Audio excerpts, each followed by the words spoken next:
Hey, good morning. This is Jamie with Stonemaier Games.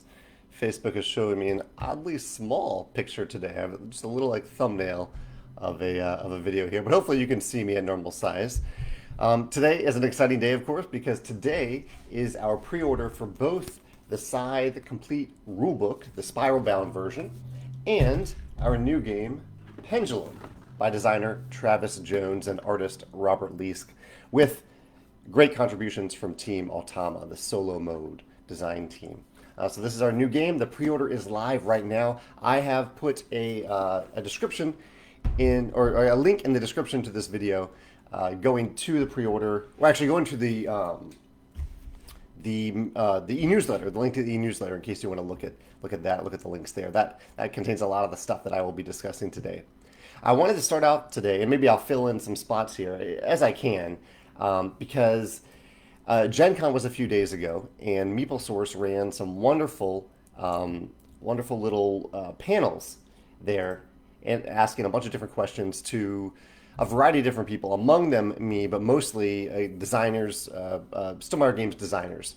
And a lot of the questions we didn't have time to actually answer, so I was hoping to hit some of them really quickly. Jason says, "How did you get a linen finish on a rule box?"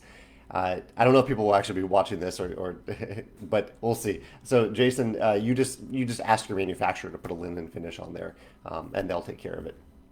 Josh says, when thinking about game mechanisms and prototyping, what are some core ideas or items that you do to test those on the table? Really, it's just getting it to the table itself. I mean, there's a wide spectrum of game mechanisms that could get to the table, but the idea of just getting them into the prototype at all and getting it to the table so you can see how they actually work with human players, that is one of the first steps of game design. I'll keep an eye on live questions here. I'm just answering right now questions from Gen Con a few days ago. Jason says, what useful feedback can only be found in online testing? I don't know, actually. I mean, I definitely do not prefer online playtesting because I'd rather be there in person with other people. I guess one thing that we can get in this day and age is, can your game be played remotely? Is it playable remotely? And if so, that could be actually be an asset in today's era, today's age. So that's I don't know. That's something to consider. I hadn't thought about that. Kevin asks in a live question. I ordered the Pendulum and Scythe rulebook. Will they ship together or separately? They'll ship together. Yeah, they'll arrive on the boats at the same time to various fulfillment centers. Let's see. I'll go back and forth here. Jason also says, what are your thoughts on designing a board game designed to be constantly patched like the design model of video games like League of Legends? And I like that question because it's actually, well, it's not exactly what we did for Tapestry, but I left Tapestry open to that. I put in Tapestry the possibility that there were some balance things that we might figure out later on during the process, especially as we added expansions to the game. And so at the end of the rulebook of Tapestry, it says, hey, if you won the game, submit your winning civilization and your winning score, and we'll use that data in the future. So it kind of created an opportunity for us to collect data and potentially add some balance changes to the game as the game grew and developed, which we have done. We've made little adjustments here and there to a few of the civilizations. Brian says, do I have inside jokes or terms when you play? He says, like when we play Russian Railroads, the extra workers are Boris and Natasha. None that I can think of off the top of my head, but I'm sure we do. Yeah. Gray says, any early Tapestry expansion details you can slide our way? I am really excited to talk about the Tapestry expansion. I know I've been putting that off for a long time, but I finally will do that starting on next week's live cast and next Wednesday. Cody says, in the comic book industry, it's pretty common to release variant covers and store-specific variant covers. Do I think this is something, especially a store-specific variant cover, that could translate into the board game hobby? Do I think this inflates the hotness of games artificially and doesn't help with the cult of the new mentality? Possibly. I think Abyss is the one game that kind of tried this. It wasn't store-specific, but Abyss came out with a bunch of different covers. And I love the idea. I don't know if it actually worked super well, though, because I think it adds a little bit of maybe customer confusion where you're looking for Abyss and you have a visual in your head of what it looks like, but on the store shelf it looks like something else. So it might be a little confusing there. As for store specific, there is the possibility or to do digital printing. We did this for the Wingspan charity auction last year. We digitally printed some box covers for Wingspan, and so it is possible to do that on a very small scale. but it takes a fair amount of effort and extra money to do it. So I don't know if it's actually worth it. Steven says that he accidentally placed 2 orders. Steven, you're welcome to do that. You can also contact customer service here at contact@stonemeiergames.com, and we can combine those orders if you'd like them to ship together. Jeremy says, when designing the board, had I considered only making 1 row for the rewards, this is the Pendulum board, and having both worker placement rows point to the same reward? If yes, why did you choose the way you did? We just found it easiest to flip the timer back and forth. And a lot of the game mechanisms go into the fact that there are 2 separate rows, not just 1. I see what you're saying, Jeremy. I don't think we tried that specific idea because we did find it just a lot more intuitive to have 2 completely separate rows. Cody says, how did your AC turn out? Yeah, last week at this time, our AC, I think it was last week, yeah.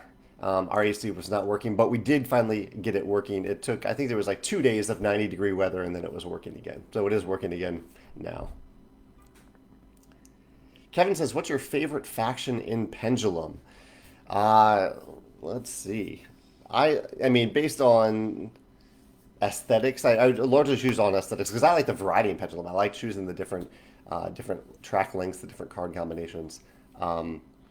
I like the dragon. I mean, the dragon's red. I usually play red. But I can play essentially a red player color independent of the characters in Pendulum. Cameron says, how's the pre-order going? What's the count so far? Cameron, thank you for chiming in. Cameron's actually running a Kickstarter of his own right now. Cameron, feel free to link to that in the comments below if you'd like. And the pre-order seems to be going well. I don't know. I don't have the live count in front of me right now, but it seems to be going okay. Rolling with Rock is also joining us, and he actually just posted a review of Viticulture with Tuscany, I believe, earlier today. Ephraim says, what do I think of the game Rurik Dawn of Kiev? Some people find it similar to Scythe. I haven't actually played it yet. Yeah, so I don't know. Joe says, what's the special pre-order chocolate of the day? I'm actually still working on my XOXO chocolate bar from last week. So that'll be, I'll probably finish that today. Justin says, do I have a favorite war game? Not really. I mean, Risk is probably the closest. Risk Legacy being my favorite Risk. But I don't play a lot of war games. What's your favorite, Justin? Amy just ordered Pendulum as a birthday present to herself a couple of days early. Well, happy upcoming birthday, Amy. Cameron just posted the link to his Kickstarter here. Let me jump back to the Gen Con questions real quick. Matu says, what are your struggles trying to balance a game for different player counts, considering this is one of the many Stonemaier games' qualities? I think he's referring to the fact that we offer various player counts, not the balance, because we have had some balance issues in some of our games. Basically, it's just, again, a lot of playtesting, blind playtesting at different player counts and trying to make sure that works. And putting in unobtrusive scaling things in the game, like a double-sided board where you have one side of the board for 1 to 3 players, the other side for 4+ players, that type of thing. Cody says, am I looking forward to trying the Spirit Island Jagged Earth expansion? I am, yeah. I still haven't tried anywhere close to all the different spirits in Spirit Island, so any new spirits intrigue me as well, especially if they're not too difficult to play. I'm still definitely a novice in that game. Kevin says, did I back any Kickstarters this week? Arcana Rising? I did back Val, Cameron's Kickstarter. I think that's the only one that I backed this week so far. Justin recommends Twilight Struggle or... Oh, okay, I played Twilight Struggle. Yeah, I didn't consider that a war game. Or 1775 Rebellion, which he recommends if I like Risk. Cool, I think I've seen good things about that. Maybe a Shut Up and Sit Down did a video about it, so I need to check that out. Is there a Room 51 discussion of that game, Justin? If so, feel free to link it here and I'll check that out. Chris says he enjoys the Viticulture app. How do I feel about immersive tutorials in games versus rule books when learning the game? I love immersive tutorials when playing the digital version of the game. I've learned several digital games by playing through the tutorials there rather than reading through the rule book, and I really like that. It's one of my #1 reasons for making digital versions of our games. Ian says, any possibility of selling 3-layered boards or board overlays for Pendulum? That's a good question. Maybe. We'll see how the reception to Pendulum is. If a lot of people are asking for that, that's something that we could make, or we could lean on third-party accessory companies to make something like that. Cynthia mentions the MeepleSource Kickstarter here too, which is one of the topics that I wanted to mention today. MeepleSource does have a Kickstarter going on right now. That's another recent one that I did back for upgraded Meeples for Pendulum and for the upcoming Wingspan Oceania expansion. They kind of guessed what birds are going to be in the expansion because this isn't a Stonemaier thing, and they got pretty close.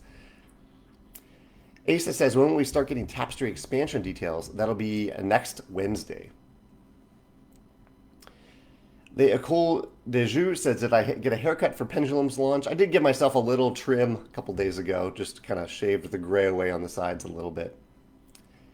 Let's see, I'll jump over to my topics real quick and then I'll come back to the questions here. I do still have a lot of questions from Gen Con to answer.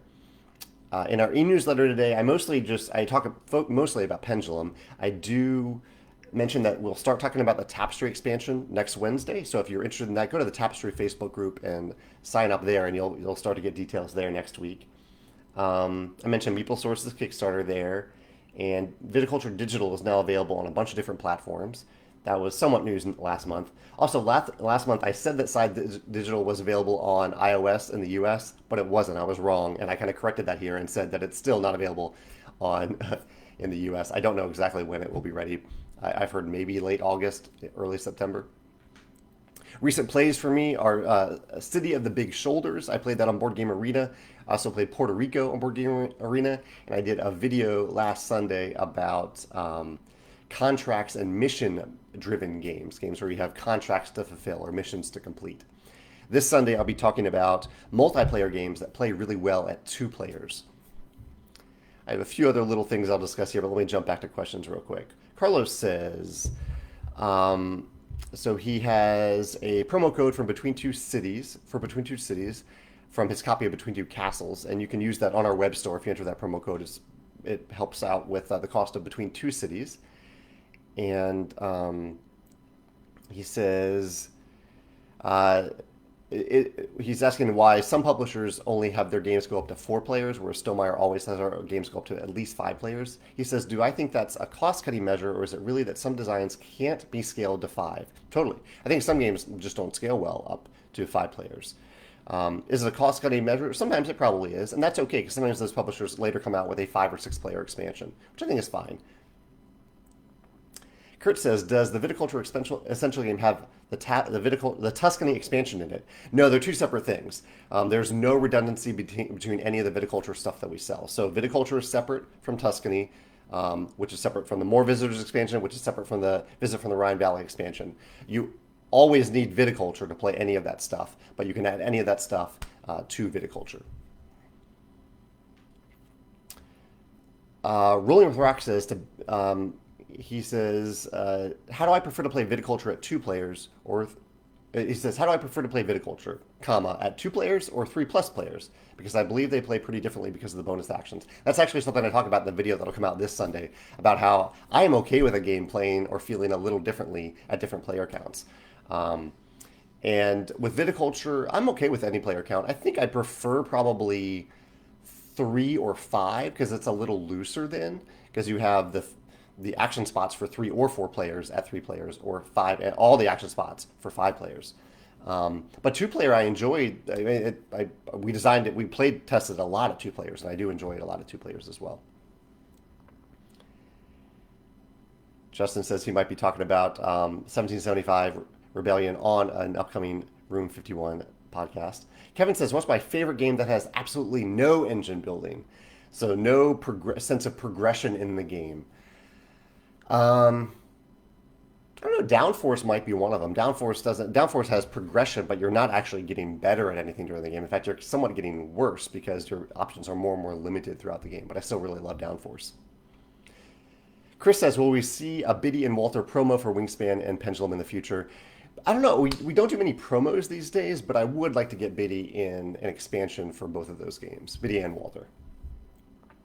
Vitaly says, do I really have to spend money on reviewers, marketing advisors, marketing packages on Facebook groups to succeed in a Kickstarter campaign?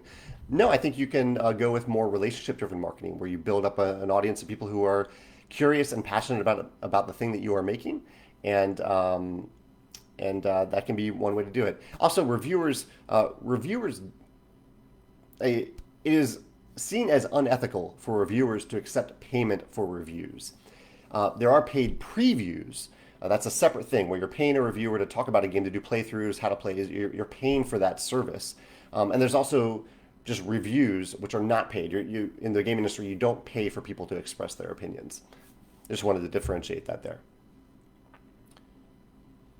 Brian says, "Can I go to a con like Gen Con and have fun, or is it mostly work for you?" I do go to a convention called Geekway to the West, and I have a lot of fun there. I just basically play games and learn games with a variety of different people for 4 days. I have a lot of fun doing that. Gen Con definitely feels like work, and it's kind of one of the reasons that we stopped or that I stopped going to Gen Con, because it just wasn't. I enjoy seeing people there and meeting people, but it's exhausting. Yeah. JT says his wife says you have too many games. So when I tell her Jamie just came out with another one, how would I suggest I end that sentence in a winning fashion? I don't know. I don't know, JT. I have no idea how to answer that question. Nathan says, with the Cardinals having a COVID outbreak, the St. Louis Cardinals, our baseball team here in St. Louis, what are your thoughts on the likelihood of baseball finishing its season without a complete shutdown? I think they're pretty low. I think the NBA season will be successful because they have a very tight bubble, but Major League Baseball, it's not nearly as tight. So I think it's doubtful that they will finish. Richard says, I'm excited that you said Tapestry will be on Board Game Arena. Can you talk about that from a business perspective? Why does it make sense as a publisher to do that? I just really enjoy Board Game Arena. I found over the last few months that it's a great way for me to play the medium weight Euro games that I miss playing with larger groups of people, and so I got excited about Board Game Arena and wanted one of our games to be on there. I would love other games of ours to be on there as well, for people to, I don't know, just to play them, to learn them, to have fun with them. In addition to, and I think they can turn into purchases of the tabletop version. If you play a game there and you're like, oh, I really like this, I want this, I want to be able to touch this on my table and have this on my table. I think it can turn into sales there, and it helps people learn the game. So if they already own the game, there's a better chance they'll get it to the table because they've now learned it on Board Game Arena. I have a whole article about this called "The Truth About Digital Games" if you want to check that out. Xiang says, in your conversations with Panda, how is manufacturing in China going?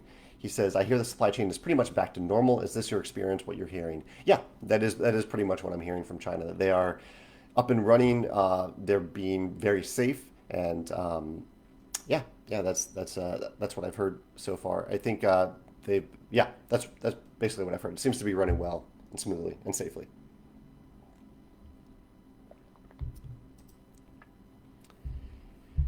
Jim just has a fun comment about Fog of Love, about the tutorial in Fog of Love, the game Fog of Love, and I agree. It's an awesome, awesome tutorial. Alfredo says, which Stonemaier board game do I feel is most suitable for playing remotely? Well, Rolling Realms, for sure. I mean, that was designed to play remotely. I know that isn't a published game of ours, but it's available for print and play. And yeah, I would definitely pick that one. Kenzo says, any info about the Tapestry expansion? Not this week, but next week I'll talk about Tapestry expansion. This week is all about, well, not all about, but the Scythe complete rulebook. This is on pre-order now.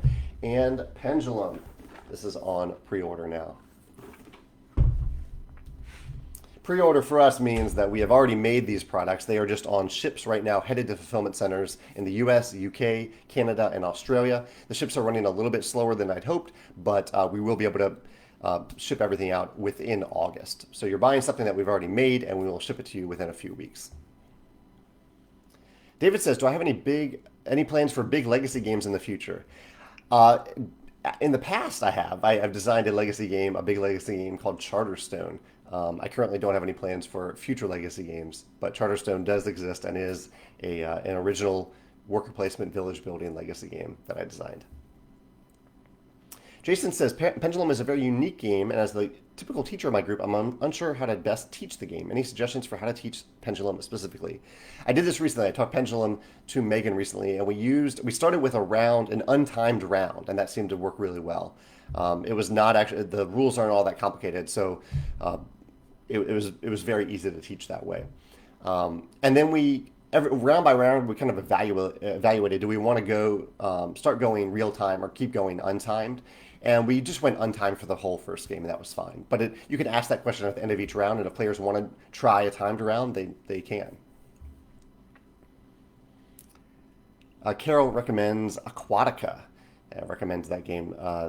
to me. And knowing my preferences in games, I need to check that out, Carol. I'll write that down. Aquatica.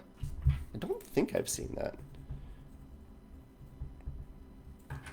Jazz says, I know you've mentioned your love for Marco Polo. Have I played Marco Polo 2 yet? I haven't, no. I really want to, but I haven't played it yet. Cody says, can I speak to the modularity of Wingspan Oceania and future expansions? Will expansions be playable with the European expansion, or do players need to choose a singular expansion to play with the base game? You'll always need the base game because it has all the non-card components that you need for the game. The eggs, the tokens, the goal mat, the goals, things like that. But we are starting to recommend, starting with Wingspan Oceania, that, well, not completely recommend, but we suggest, we give you the option of just shuffling two decks together. So you could choose to play with Oceania and Europe and just shuffle those decks together, and that's totally fine. Or the base game in Oceania, or the base game in Europe. Any of those combinations will be fine. I think I will continue to play with all the cards mixed together, but I don't think I'll actually shuffle all of them each time I play. I typically grab a few stacks from the box and shuffle those and play with those. Nelson says, do I ship your products to Brazil? Unfortunately, we do not. We have not had very good success shipping to Brazil, but you can enter a U.S. forwarding address, and we can ship there, and then they can ship to Brazil for you.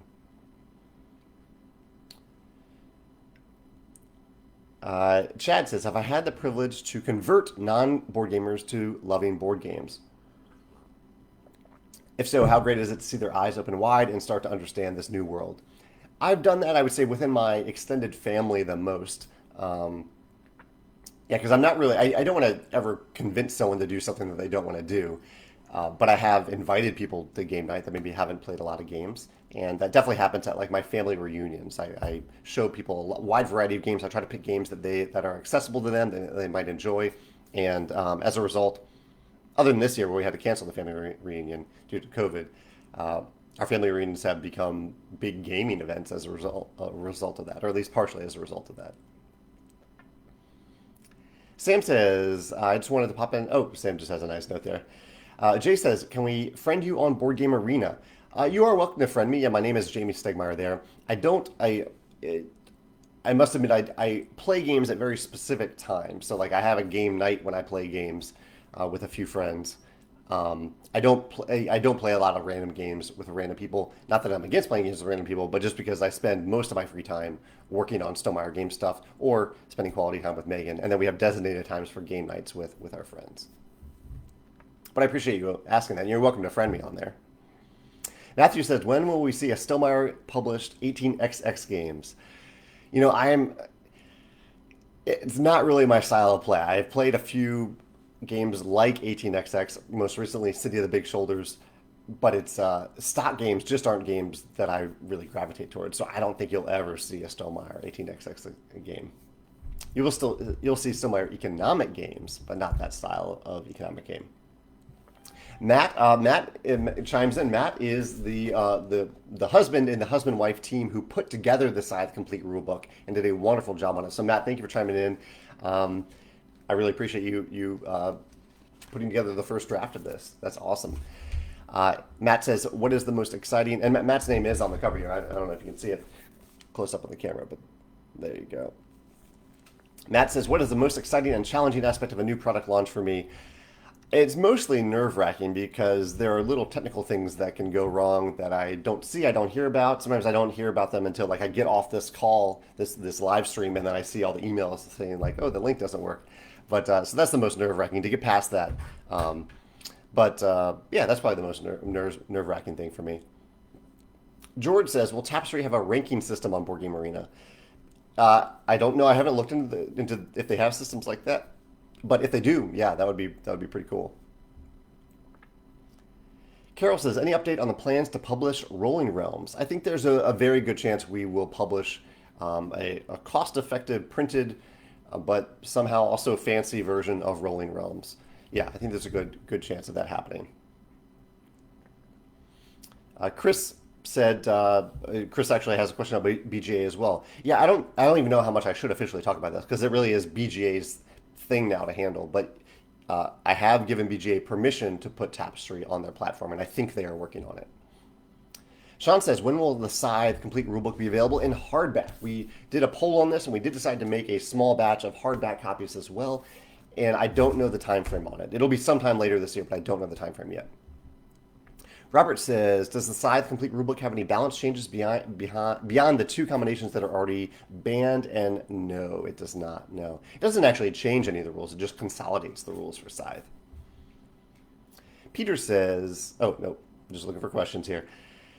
Lisa says, is there a problem with a payment processor on the website right now? I'm trying to figure out if it's my problem or your problem. Not that I know of, Lisa, but I am live right now, so I am not managing problems right now. So there might be emails about it, but we seem to be getting orders.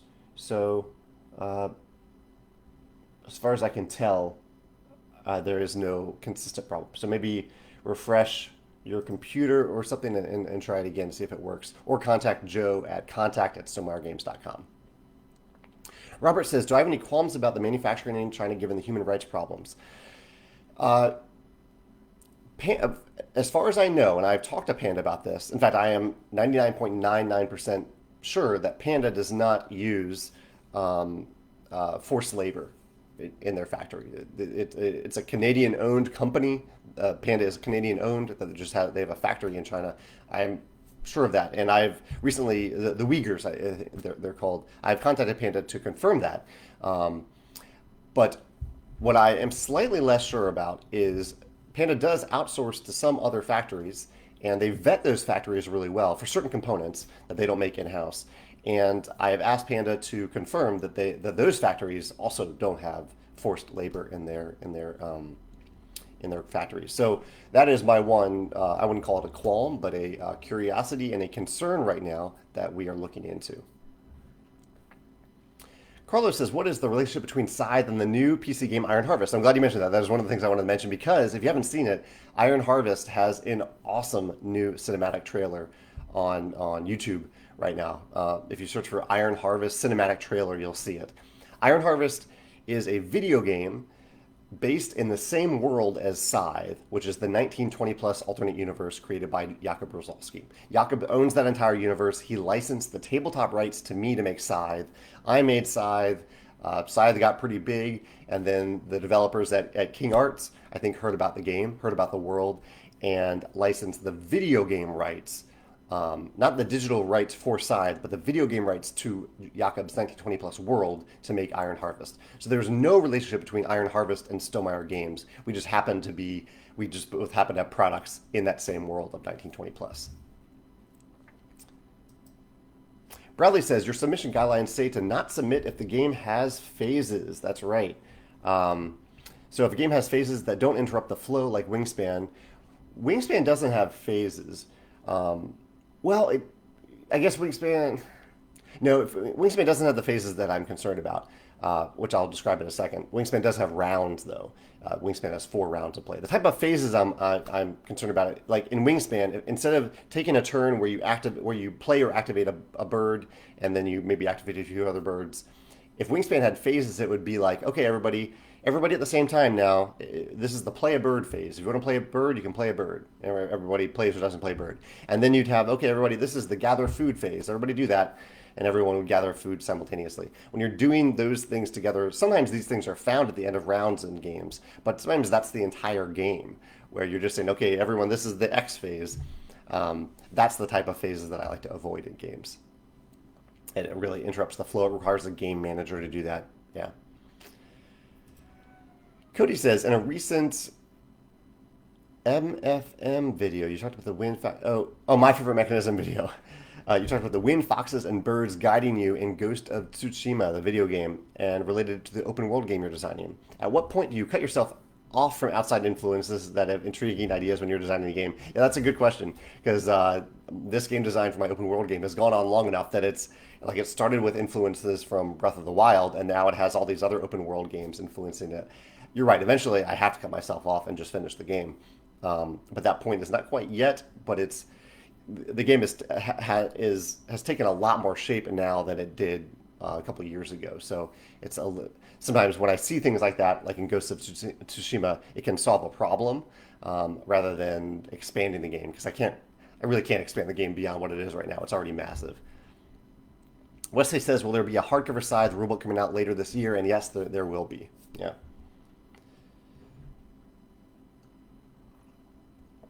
Chris says, nearly a year ago, you gave a video on game mechanisms that you'd like people to innovate.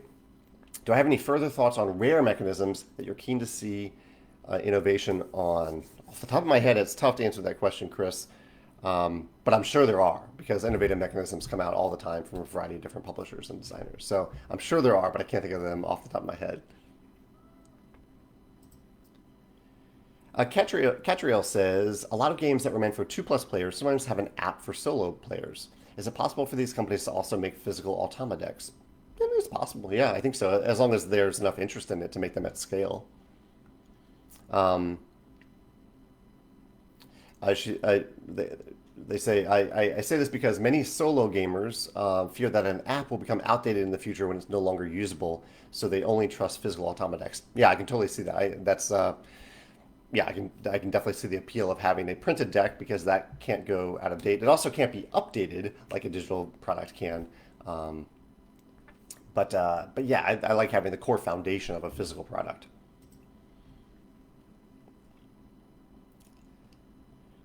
All right, just going through looking for questions here. If I catch up, I'll go back to the Gen Con questions. David says, I've designed a family kids game that is based on an existing heavier game, kind of like My Little Scythe was based on Scythe. Would it be best to first contact the existing game's designer or the publisher, or is that sometimes something publishers get way too often and I should just move away from the whole concept?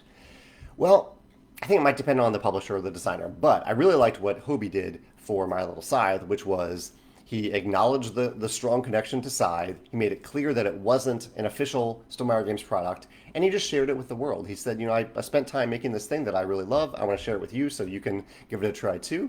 And he shared print-to-play files that didn't use any of the art from Stonemaier Games' games. So he created his own art, used his own art, and he shared it with people. And it may have just petered out at that point, but it didn't. A lot of people found that they were very interested in it. They're very curious about it. It went somewhat viral within the game community, and that's when it caught my eye. Whereas if he had just come to me and said, "Hey, Jamie, I created this thing," I think I would have just told him, "It'll be awesome. Thank you for taking the time to create this thing. I recommend putting it out there, share it with people, and let people see what you created, so we can see the reaction to it." Because if My Little Scythe hadn't caught on in the way it did, hadn't caught people's imaginations, I probably wouldn't have considered it. So it's helpful to see that public reaction to it.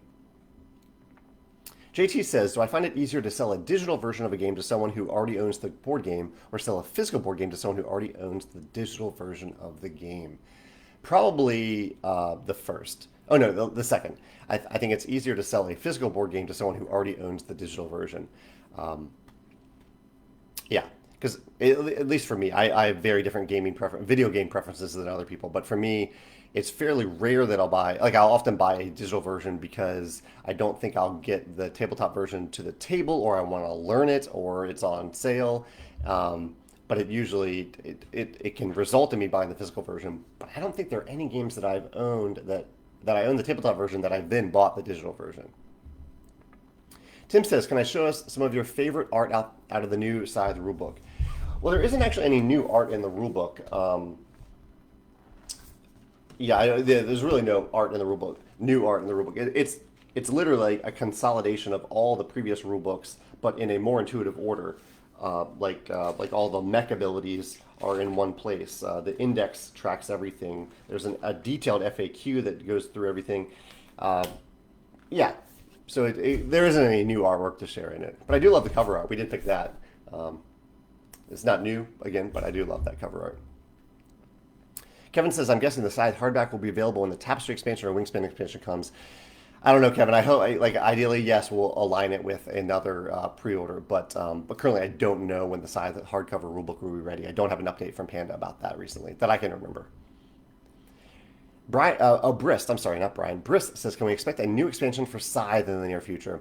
No, Brist, we are done making expansions for Scythe. We've completed the story there for Scythe, the tabletop game. It is possible I will design another game in the Scythe world, another tabletop game in the Scythe world someday, but Scythe itself is complete.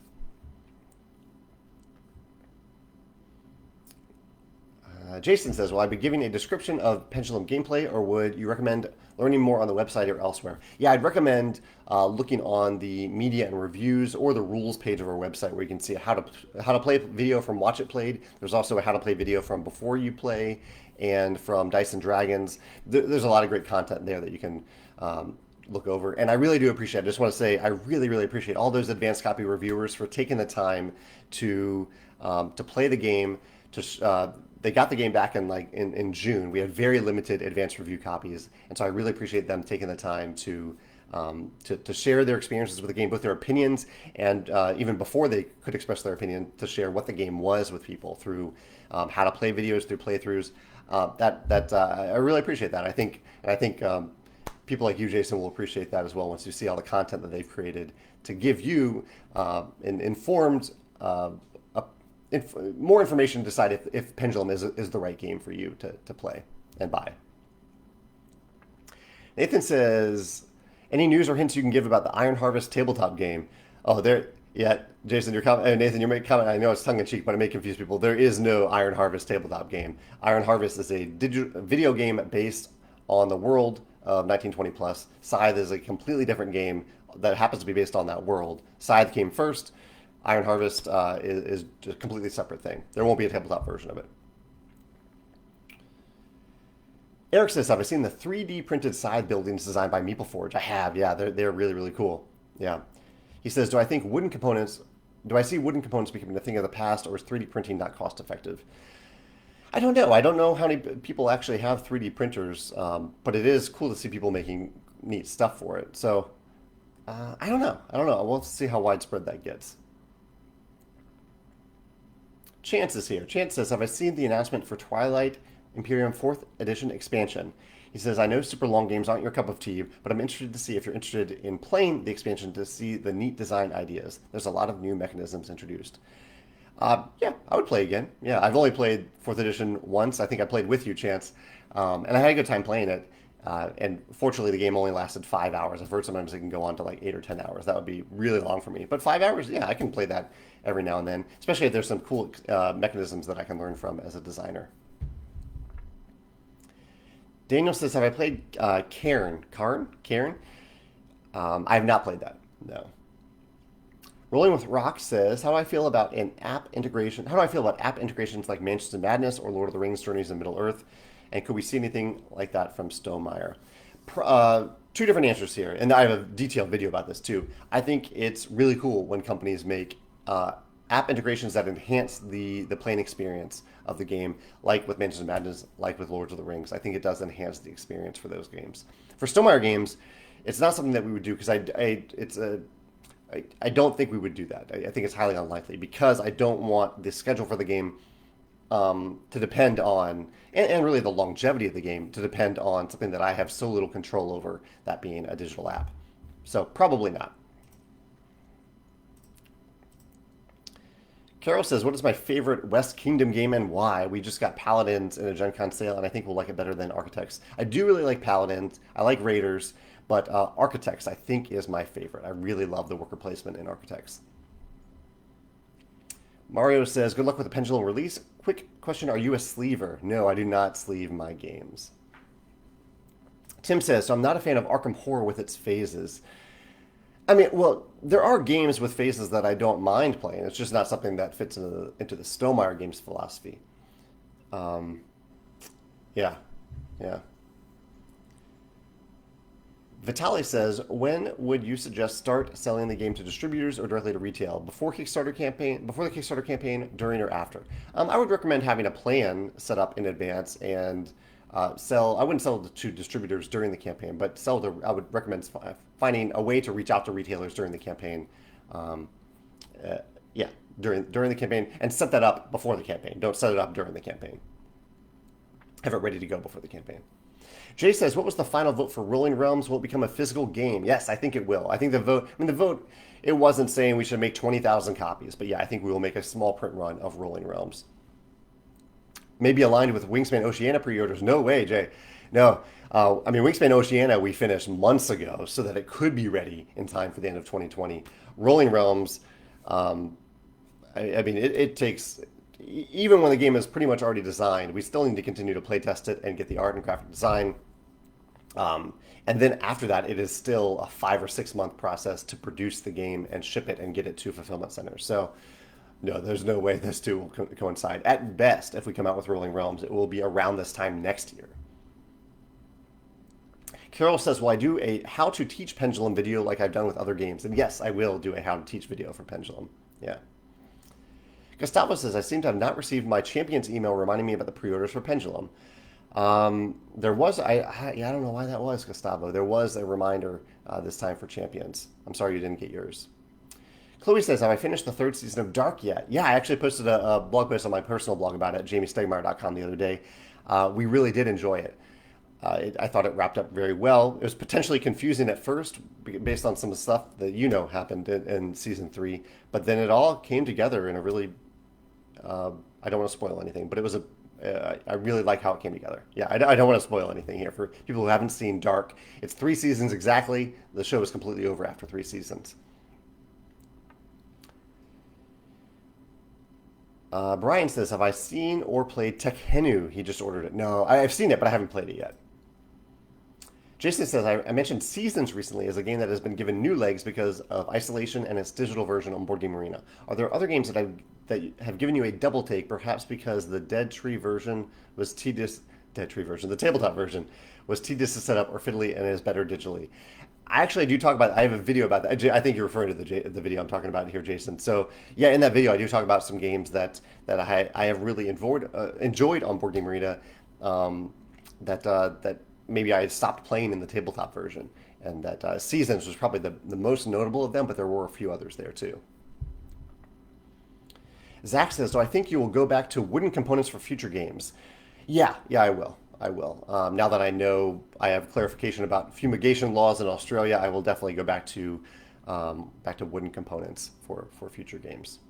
Although, in terms of all the other reasons I mentioned, really that is a decision based on aesthetics and perception, not like as I talked about in my detailed post about it, that the environmental impact is pretty similar between using recycled plastics as we do in our games and using wood where you're cutting down trees to get the wood. Chad says, lots of questions today. You guys are coming at me fast. Chad says, "Have I ever played..." Actually, before I do this, let me see if there's any other topics. I did vote in the primary yesterday in St. Louis and we rewarded ourselves with cupcakes. That might be my chocolate of the day. I've had some good playtest results come through recently for some products. I won't say what they are, but some products, and I have some good game design time. And I appeared on some Gen Con panels. That's some of the questions that I was answering earlier. And I appeared on the Kid Talk vlog the other day. It's a podcast vlog, and was interviewed by two little boys, a 10-year-old and a 7-year-old, with their parents kind of guiding them along, but they were largely running the interview by themselves. So check out I think it's the Kidsplaining YouTube channel, that the interview was their Kid Talk discussion. I had a good time doing that. So Chad says, "Have I played Star Wars Outer Rim or Firefly?" No, I haven't. Yeah, I had to mention that in my contract, my video last Sunday about contracts and mission games. A lot of people said they love Firefly as a mission fulfillment game, and I haven't played that, but I need to. He says, "Will the same open world feel be a part of the open world game that you are designing?" They do not have the feel of Firefly or Star Wars Outer Rim or my open world game does not have the feel of those games based on what I know about those games. Not even close. But I am glad that you get the open world feel from them. I think you're going to have a new definition for open world after you play my open world game. Nathan says, "So you're saying Rolling Realms will co-release..." Oh, no. Nathan, don't confuse people. David says, and Cody, thank you again for posting these links. I really appreciate that. David says, "Any idea when the French version of Pendulum will come to life?" Madigo will know that better than I do, but I think it'll be later in 2020. No, it'll be a little bit later than that. I think they missed the first print run, so I think that'll be 2021. Jazz says, "Was there an announcement yet on when pre-orders for Oceania will start?" No, I have not announced that yet. I think we're probably looking at November, though. JT says, "Personal question. Would you be willing to give some guidance to remote workers and about how to be more disciplined in your work?" I'm getting some dry mouth here. He says, "I ask because you've been work from home longer than probably any of us, and it's a new reality for some of us that might be going for some time." I actually do think I have a blog post about this somewhere, JT, but let me see if I can come up with something that I mentioned before. How to be more disciplined. I mean, the challenge for me that I found was that I had a hard time not working, like stopping work because when I started doing this, because everything like my when my office became my home, that meant I could work all the time. I could get out of bed and start working right away, and I could go all the way through until I went to bed. And so, really, for me, the discipline was saying I need to take breaks. I need to be intentional about some breaks so that I'm not just only working all the time. I think some people might have the opposite problem, maybe with distractions at home too. Uh, and if you have that, and I would suggest having a place that is not interrupted, where the people in your family maybe know, hey, this is the time that JT is working, and this because he's in this place, and this is not a time where interruptions are okay. And really, that's one of the benefits of working from home that I think, if you go back to the office, at the office you can constantly be interrupted and disrupted. I think that's one of the benefits that we carry over to home, and you kind of have to protect that a little bit to make sure that you have that benefit at home. Um, so I think that's one, like having a space that is designated for work where everyone in the family knows when you're in that space you are working, and then when you're not in that space you are fair game to talk about other things. That's one thing. There's a lot more as well about discipline, but actually one little other thing. If you have the similar problem to what I had, give yourself permission to take little tiny breaks, micro breaks, to I don't know, watch a funny YouTube video. So sometimes those tiny little breaks can make a big difference in your productivity, I found. Let's see. Eric says the upgraded meeples by Meeple Source are always fantastic. They currently have a Kickstarter campaign for Wingspan Oceania and Pendulum meeples. That's right. Deluxe editions are not a common practice for Stonemaier games. We usually try to make the core version of our game feel deluxe, rather than having a standard and a deluxe version. He says, would you ever offer a deluxe version of a new game that comes with Meeple Source upgrades and top shelf gamers' realistic resources? So that's a good question. I did a blog post about this recently about deluxe versions of games. If people, how people would be open to the idea of us making a game where we do make a standard version and a deluxe version out of the gate. And we will probably do that next year. We have a game that we will most likely do that with, and we'll see how it goes. As for partnerships with MeepleSource and Top Shelf Gamers, I think it's best for them to remain separate from us. I think that's best for their business and for the prices that we would have to offer in our games. I don't think it would be worth it for them to join in those, to have us outsource their components for the deluxe versions. I think it would make the game too expensive if we did that. So I think it's better to. I think they have very specific audiences for their products. I think they're awesome products, but I just think it would become too expensive if we tried to include them in our games. So it's even the deluxe versions of our games. Nate says, I see the price for Pendulum will increase after the pre-order. Is the Scythe rulebook price going to increase as well? No, it's $20 today, and it will remain $20. The hardcover, I think, will be $25. Tim says, would I ever do a pop-up game? I've become intrigued in this concept after seeing The Shivers, which I think is on Kickstarter now. I had never considered it before seeing The Shivers, aside from one designer who actually did mention it to me a couple years ago, who might be working on it or might still be working on one. I don't know. It's a cool concept. I think it would be very difficult to prototype, though. So I applaud The Shivers for figuring out the prototyping process for it. Chad says, any Gen Con announcements that you are excited about? I think I saw Santorini, New York. That looked pretty cool. What else did I see? Not anything huge that jumped out, but there's probably some stuff that I missed that I wish I had heard about. So what were you excited about, Chad? And anyone else who's excited about something that was announced at Gen Con, let me know in the comments in case I missed something. Sean says, was that a Rib Crib cup? No, this cup is from Shakespeare's Pizza in Columbia, Missouri. Cody says, any chance of Stonemaier producing wooden bits as an add-on for Tapestry and Pendulum? Definitely not for Tapestry. I mean, plastic cubes, I think they're fine. I don't think we need to replace those with wooden cubes. In fact, and if you want to, you can easily buy wooden cubes at a number of different places. For Pendulum, probably not Pendulum either. Knowing what I know now, I wish I had gone with wood for sure. But I don't think. I don't know, Cody. I would say it's unlikely, but I guess I shouldn't say definitely not at this point either. Kevin says, my friend's sister's classmates. Oh, no, I'm not going to answer questions about code names. You know I don't answer code name questions. Rolling with Rock has a question about naming games as well, but not about code names. He says, except for a few outliers, most of Stonemaier games are one-word titles. This is done on purpose or keeping to a consistent naming scheme. I do like one-word titles. I just think it's simple. I think it fits well with marketing techniques. However, there are some games that I think benefit from longer titles as well. I think Between Two Cities was the name that described what the game is. And so for the right game, I think we do use more than one word. We do have a game in the works that we've already decided on the title, and it does have two words in it. And I think that's the right title for the game. So I think it just depends on the game. But I do target one word games when possible.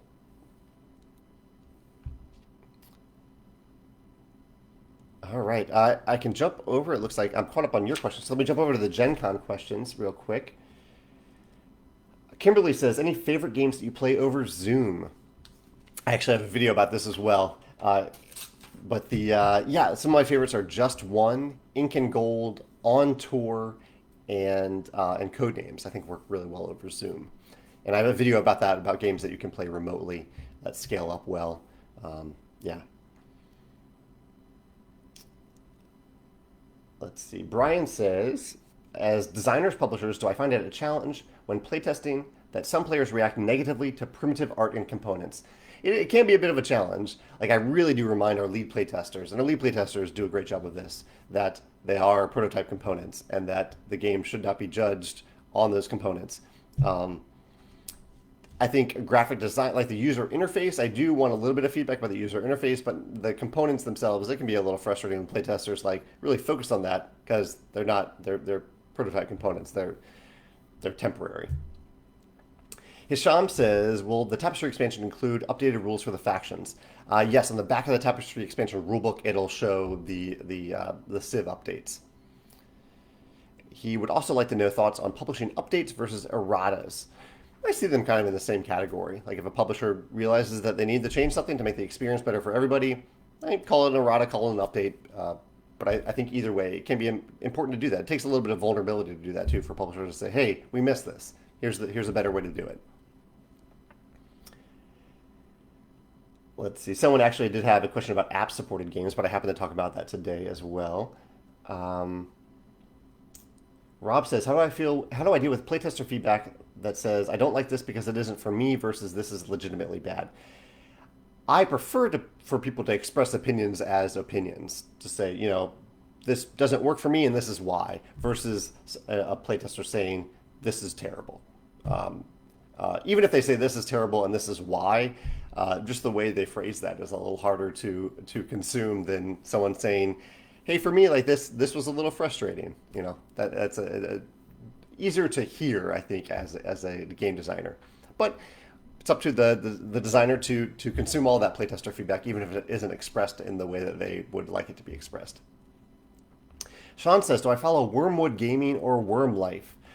No, I'm familiar with their wooden boxes, wooden components, dice towers, things like that, but I don't know a lot about Wormwood. No. John says, how do you and your group decide on a game to play, even if everyone has diverse taste in games? We kind of just part of it is on enthusiasm. If someone's really excited about a game, usually that's contagious. Other people want to try it too. Every now and then, someone's really excited about a game that no one's excited in, but I think we understand that we don't want to force anyone to play a game that they're not into. And in my group, yeah, we have a variety of different tastes. And I think people are omni gamers in my playing group, which makes it pretty easy for people to want to try different games. At one point, a few of the people in my game group spun off into a different game group because they only wanted to play heavy games. And that was okay too, heavy, longer games. So they kind of said, we are not omni gamers. We don't want to have this flexibility. So we'll have a separate game night. And they still invited everyone to the game night if they wanted to play those heavier, longer games.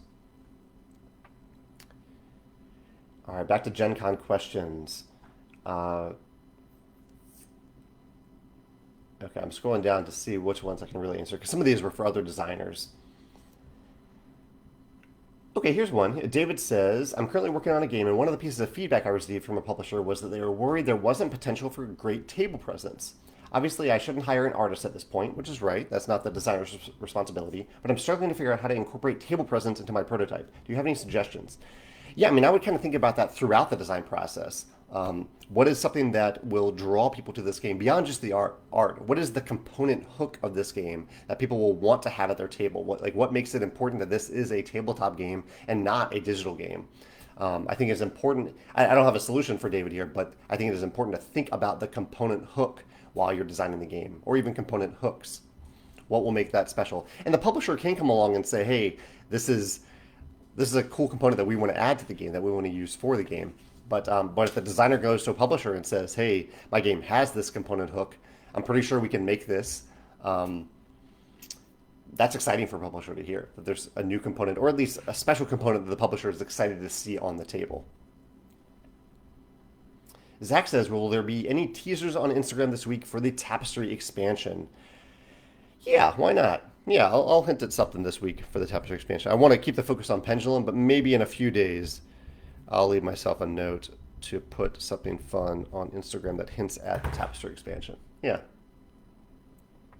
Aaron says, "I'm just now exploring community-driven customizable card games." He picked up a few Planeswalker decks from Magic the Gathering, Star Wars Destiny, Ashes. What's my favorite community-driven game? Probably Magic for me. Although Magic, I mostly just draft it when I play it now. I just do a draft. So I'm not really actively involved in the Magic community in that way. I'm just drafting a game, a set to learn from it. Cody says, "Mystery and excitement seem to be an important part of the Stonemaier Games marketing release strategy." Yeah, I would say that's true. Has anyone guessed past games pretty accurately and you've been surprised by this? Any funny stories come out of this? Hmm. I guess I'm sure they have. Like Dusty at the Mill has posed some conjectures about future games, and he hit home on several of them and missed some of them, but he did get some. I can't think of any stories in particular, people like guessing something really spot on well in advance, but I'm sure it's happened. Vincent says, "If I remember correctly, you like Magic the Gathering." I do like Magic the Gathering. "Is there a more recent game in this style that piqued your interest?" Uh, like the dueling style. Actually, yeah, Shards of Infinity. I love Shards of Infinity. Really, really enjoying that game. And that I would say is kind of in the realm of Magic the Gathering. It's not a collectible game, not an expandable game, but it has the feeling of a duel like in Magic the Gathering. Rolling with Rock says, "Can we expect to see some more My Little Scythe content since Scythe is done? Maybe a Rise of Fenris style story?" I would honestly say probably not at this point. The expansion, we still have the first expansion in stock, and we didn't do a huge print run of that. So I think it's indicated that I think we've kind of reached the people who want to be reached by My Little Scythe. Maybe, hopefully, there's still an ongoing audience for the core game, and we will eventually sell those expansions. But I think we're probably at the end of My Little Scythe. Maybe there'll be maybe we'll close up the story somehow in a separate way. Kevin says, "Will the Tapestry expansion fit into the original box?" No, no, it won't. No, we filled up that original box pretty well. You could take out the insert of the original box and then fit everything, but with the insert in there, it will not fit. Eric says, "Knowing what you know now as a designer and publisher, what changes would you make to the design of your earlier games like Viticulture, Euphoria, or Scythe?" Yeah, I like that question. Um, let's see, Euphoria. Euphoria, I think I would have changed the interface a little bit, so it's a little bit easier to understand when you're sitting down to learn the game. It's all over the place, a lot of interconnected systems in Euphoria, which I think I'm okay with, but it's just the user interface isn't helpful for learning the game. For Viticulture, I don't know. I really do love the expanded board in Tuscany. So I might have tried to do something like that where it flows a little bit better. I think Tuscany flows better than Viticulture. Um, and I might have given, I don't know, Viticulture. The things that I would have answered for that question are what Viticulture Essential is today. As for Scythe, I think maybe the biggest confusion that I get about Scythe is the difference between like what the worker system, the way you get workers on the board and how they're tied to producing, and then the idea of recruits. I may have just replaced the recruit system with workers. So like the way to get more workers would be to recruit them. Maybe that, because I think they can add some confusion to people. I think experienced Scythe gamers have no problem with that, but new Scythe gamers are often confused by that system. Tamara says, "Any updates on the Wingspan big box?" We are working on it. We're very early in the design process, but I will be involving you and people who follow Wingspan and the Wingspan Facebook group in that design process, so we can make sure we design a thing that is the best for as many people as possible. I don't think we'll make everybody happy, but hopefully we'll make a lot of people happy with what we design. But it'll be a public process, not something that I just share when it's complete. Jazz says, do I play Shards of Infinity on the app as well or just physical? This is actually an example, Jazz, of a game that I played for the first time on the app. I really enjoyed it, and then I loved it so much that I bought the physical version and the cooperative expansion. So I recommend both. I think both are great, but the app is really fun if that's the main thing that you can do right now. Really, really great app. George says, what science fiction books have I read recently? Right now, I am reading the latest, I think the last in the Astronaut's Wife series. No, I think, is that the name? No, the Lady Astronauts, not Astronaut's Wife, the Lady Astronauts series. And it is really, really good. I'm also reading Wheel of Time. I took a break after book 4. I'll return to book 5 after I finish this book, which is not really sci-fi, but it's in the same realm. It's not just fantasy. Allison is popping in from the Kidsplaining podcast that I mentioned earlier, and she said that Jared and Peyton heard my voice and wanted to say hello. Hey guys, thanks for popping in. Good to see you again after our chat earlier this week or last week. Todd says, noted that some of the timers had issues in the review copy sent to Pendulum. Any word on that? Yes, Todd. Yeah, we posted. There's a big post actually in the Pendulum Facebook group. I think it should be the top announcement about it, where we found or we learned that Panda, after they heard that feedback from reviewers early on, they had time to go back to the factory that made the timers. They replaced the faulty timers, did 2 levels of quality checks, both at the factory then at Panda, and got those into the game boxes of Pendulum. I didn't know they did that. I thought it was too late actually, and I didn't know how widespread the problem was. But they found it to be fairly widespread, and then once they tested them after the changes, they worked great. So I think, based on what Panda has told me, only a very small percentage of the final copies of Pendulum will actually have any issues with the sand. And if they do, I think there still might be a little bit of a sediment. It's possible that some of the timers might just need to be run a few times to get the sediment to clear out. After that, they should run fine. And if not, just ask us for replacement parts using our replacement parts form.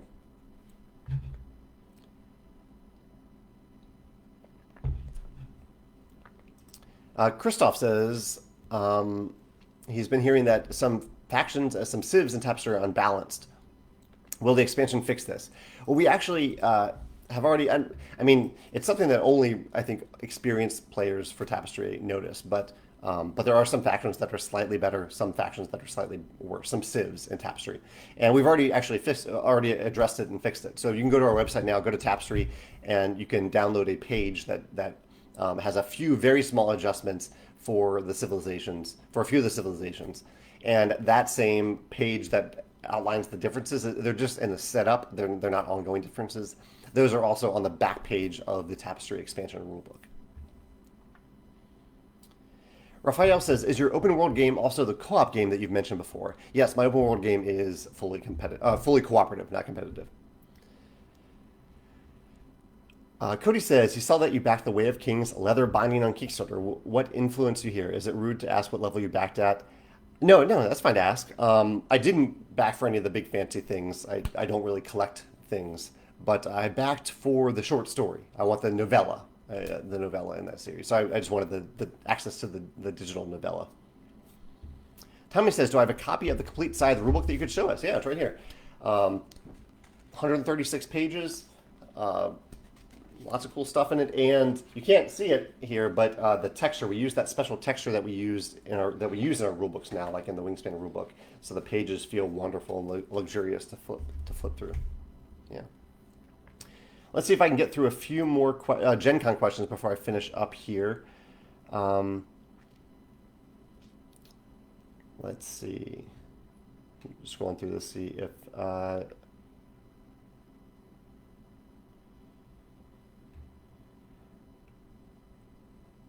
Someone says, is St. Louis the capital of board game design and development? If not, what cities are currently more influential? I think there are great designers and game design companies and publishers everywhere. St. Louis happens to have a few, but I think they're almost every like major city. Yeah. William asked a question. I don't know if I can answer on the spot, but he says, do I remember a light bulb moment of inspiration in the process for the art or game design that stands out to you as pivotal or meaningful for you? He was probably asking about Pendulum because these Gen Con panels were about Pendulum. I did have a moment early on where there was something about how the worker placement system was working in Pendulum, where you would place workers and then you wouldn't gain the benefit. You wouldn't pay and gain the benefit, or maybe you pay, whatever it was. You wouldn't gain the benefit until you pick the workers up. And we changed that around because I thought it would be giving players kind of time to do that would be a little bit better. So you pin your workers down when there's a timer on them, and that's when you pay the cost for the action, if there is a cost, and you gain the benefit during that time when the timer is running and they're pinned down. And then when the timer is released, the workers are also released. That was kind of a light bulb moment because I found that to be a lot more intuitive than the original version. It was just a little tweak. It wasn't even difficult to make as far as I know, but I think it made a big difference. That is it for the Gen Con questions. Thank you to everyone for asking those questions during the Gen Con panels. I'm going to delete that. No, there we go. Yeah. What else do we have here? A few more questions to wrap up today.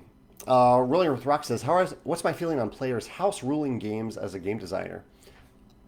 I want people to have as fun and as much joy as possible playing games, whether they're from me or for any publisher. And if that means house ruling something, ideally after playing for a few times and realizing that there's something in the rules that doesn't work for them, I'm totally fine with them house ruling. I don't love it when people ask my opinions about house rules because, if I designed a game or published a game, we put those rules in there for a reason. There's a reason behind it. So they're willing to. I think it's a better question to ask, like, hey, why did you do this? What was the reasoning behind this? I'm happy to answer that rather than saying, hey, here's my house rule. What do you think about this? Because my answer is always going to be, I designed it or we published it because we think the rules are the best the way that we printed them. John says, does the unbridled excitement of publishing an awesome game wear off? No, it does not wear off. George says it would be cool to join the Stonemaier game Design Day sometime in the future, maybe in 2022. Yeah, I would love to have you join Design Day sometime in the future. Design Day, for those of you who don't know, is an event that we host where game designers from St. Louis and around the country, maybe potentially around the world, come in for, it's just one day. It's one long day of design in St. Louis where people prototype their game, or they playtest their prototypes and playtest games from other designers as well, and play some published games to learn from those games too. Cody says, "Am I an Apple or Android person?" I am. I have an iPhone. I'm an Apple person here, and I'm a PC person on the computer. Tommy says, "Big box for viticulture." I don't think a big box for viticulture is needed. I think the original box can fit everything, and if you have trouble doing that, if you remove the insert, then everything definitely fits in there. So I don't think we have any plans for that. Or I know we don't have any plans for that. So where are we now? I think we're wrapping up on questions. I'm out of questions for the thread here, or for Gen Con. That's what I was looking over at my second monitor for. But thank you for joining me today for this chat. If you have any follow-up questions, I'm going to put this up on YouTube. YouTube is really good at giving me notifications for follow-up questions, so feel free to post them there, not in the comments here, and I will answer them there. Disc golf. I'm glad Cody mentioned this. I did a couple more questions here. I'll answer before I go. Cody says, how's disc golf going? I did play disc golf again on Monday, had a great time, but I lost 2 of my discs to some lakes. We had to throw over some ponds, and I did not make it. So I need to get some more discs. Cody also, or a different Cody says, did I back the Terraforming Mars big box? I did not back that, no. And Sean says, maybe change to Design Week and watch live streams. Maybe this year, but I think we'll if we do have to go remote this year, I think we'll still focus on the attendees for Design Day and kind of retain an intimate feel with small group discussions about specific games. Okay, some other quick questions here. Jake says, what's my favorite piece of art in Pendulum? I don't know if I have one in specific, but it's definitely one of the province cards. I love the province cards in the game. And Cody says, can I speak to box sizing of your game? Seems that your early games didn't conform to a standard size. Now they do. And yeah, I kind of, at first I was like, I'll design like the box to fit the game. And then I realized I want games, people seem to appreciate games that fit into Kallax shelves and have kind of a standard size. And while there is no real standard for board game size, for board game boxes, I think it does look good when a lot of boxes line up evenly. So we converted to that size. It's 296 by 296 by 70 millimeters. Although the depth can vary. It's the height and width that really changes. Chad says you don't bring waiters when you play disc golf. No, I don't. Uh, yeah, that's it. Okay. I'm going to sign off for the day. Yeah, lots of Cody's here, Donnie says. Lots of Cody's in the comments here. I hope you all have a great day and a great week. Thank you if you are supporting the Scythe Complete Rulebook pre-order or the Pendulum pre-order. And we will ship to you later in August when we receive the products. And yeah, have a great day. I'll see you next week to start talking about the Tapestry expansion. Take care. Bye.